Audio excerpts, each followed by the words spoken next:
Oh, hello there. Have you ever heard of this really famous story?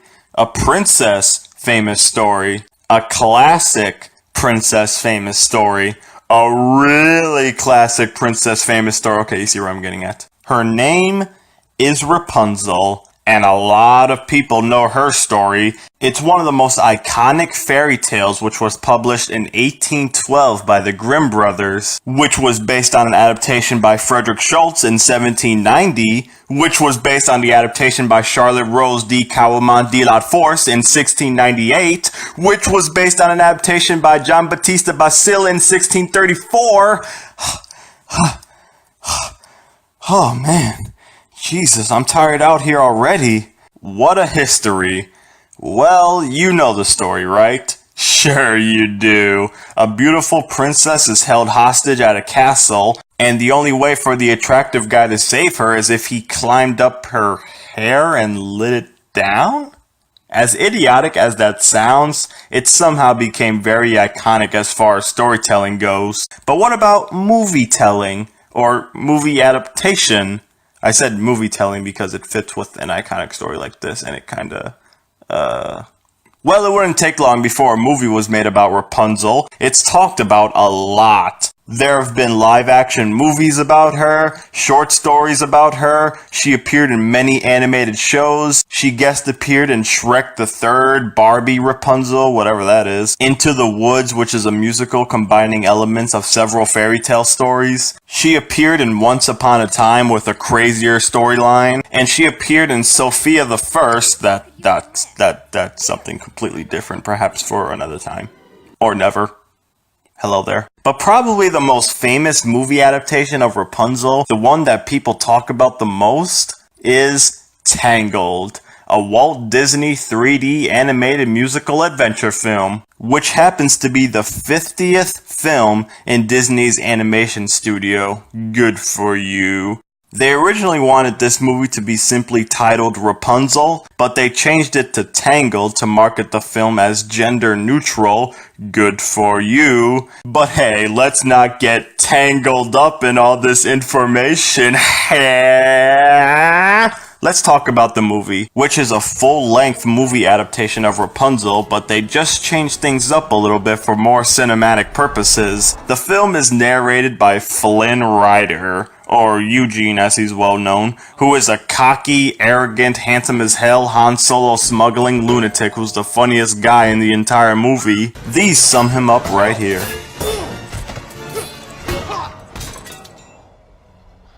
Oh, Mama, I have got to get me one of these.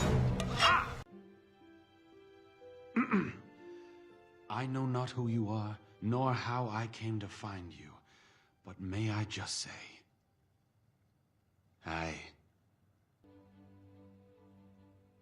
All right, listen, I didn't want to have to do this, but you leave me no choice. Here comes the smolder.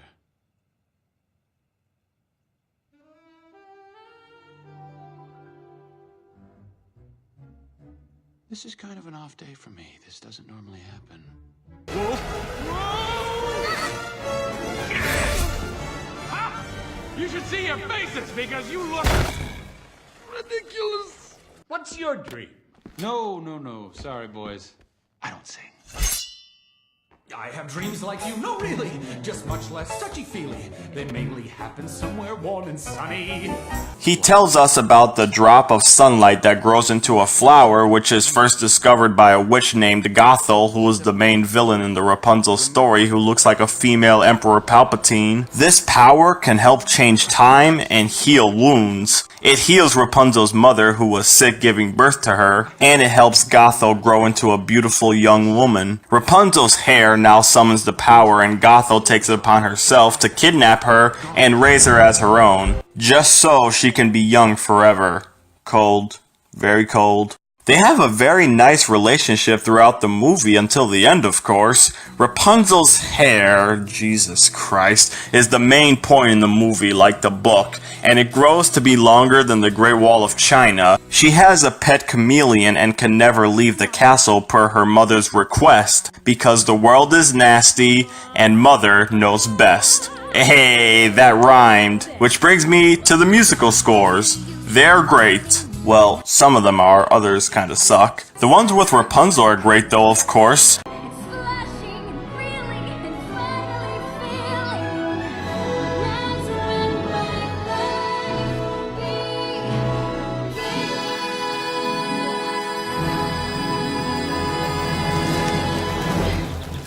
The animation is top notch, one of the best CGI 3D movies I've seen.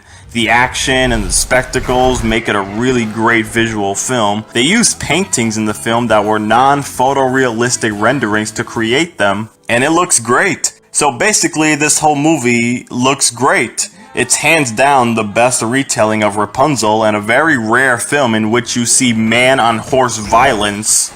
That's a funny recurring thing in the movie. Flynn's rivalry with a horse named Maximus who works for the police trying to hunt him down because Flynn stole a satchel. They must bond and work together to help take Rapunzel to go see the lanterns that are lit every year in hopes that the lost princess, which is Rapunzel, will return to the castle. So coincidentally, Rapunzel wants to go see an event in her honor without even knowing what it is. She disobeys her mother who never wants her to leave, and she's torn between happiness and sadness, make for a really funny recreation of Rapunzel's character. She's very funny too.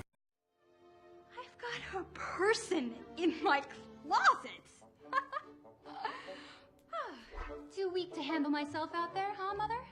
Well, tell that to my frying pan.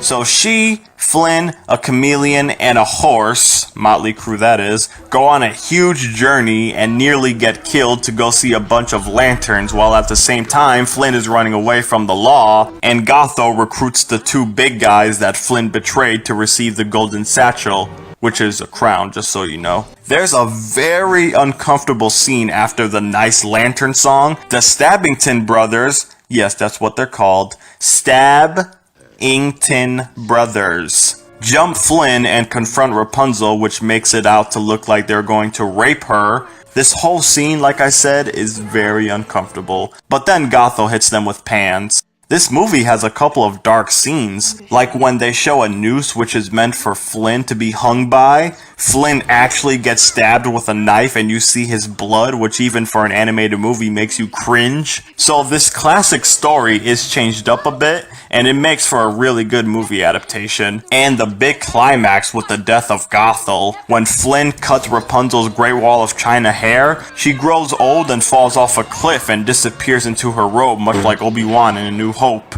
But that was really awesome. And then the very, very dramatic death scene of Flynn Rider. Of course he doesn't die, because Rapunzel's tears apparently have the sun power as well, and he's resurrected.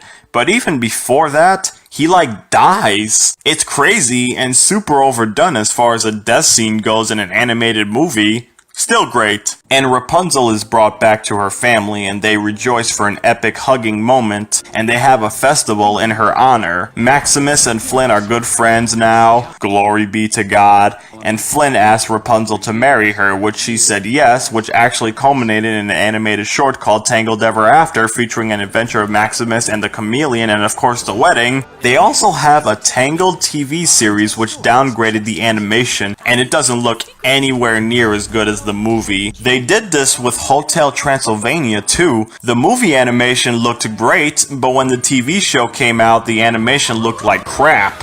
I guess the movies are better than the TV shows and the creators are lazy. But whatever the case, the film ends with the famous line, happily ever after. And that's Tangled.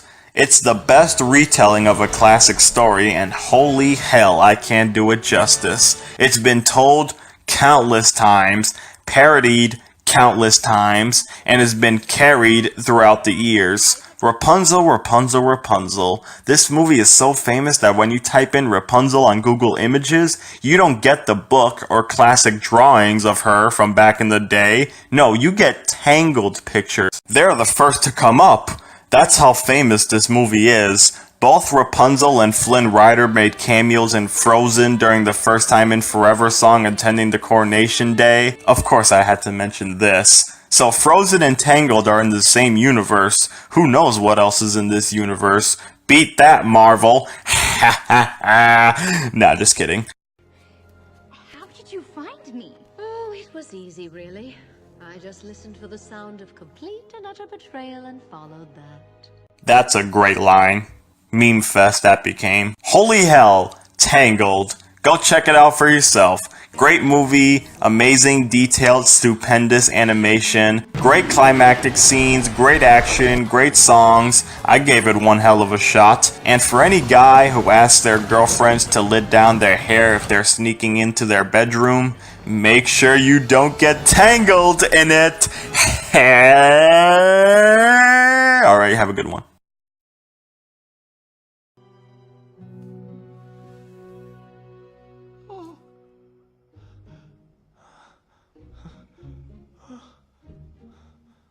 Please don't freak out.